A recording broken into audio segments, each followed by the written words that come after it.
Good afternoon, Ms. Dixon. I'm here with Gabriel Bandes, and I'm going to make him an interview about Chris McCandless and an ideal philosopher.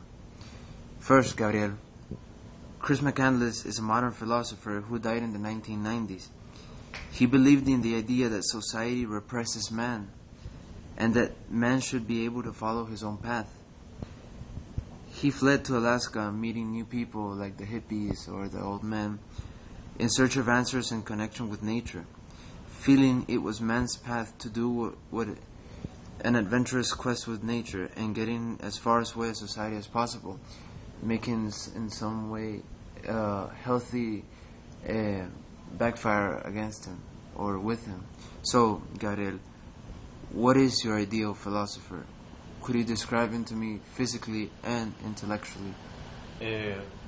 Yes, Marco. Look, physically I would say a philosopher, maybe he has white hair, because you know that hair represents, well, in society says that hair represents experience, because as long as you age, your hair starts becoming white, and that represents that you have had a lot of experiences. And physically, and what was the other? Sorry. And intellectually. Intellectually, I would say that first of all, a philosopher needs to be extremely analytical about every situation he lives in. I think he needs to infer his conclusions and philosophies from his experiences and what he perceives from others' experiences.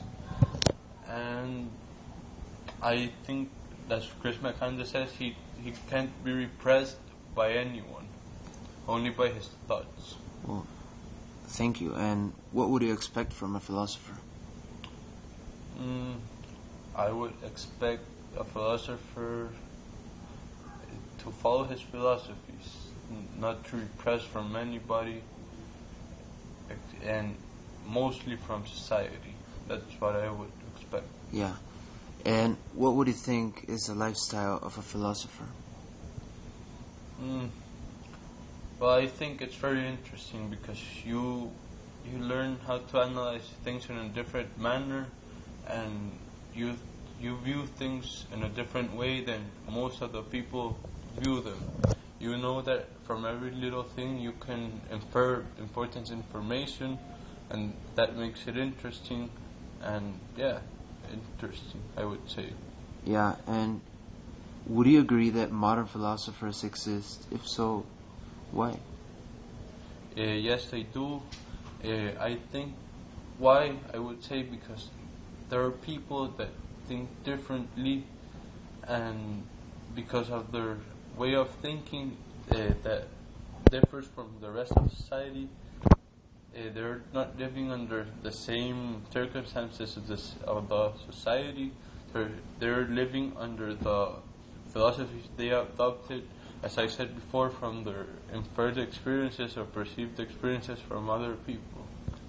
Oh, thank you, Ariel. And what would you like to hear from a philosopher?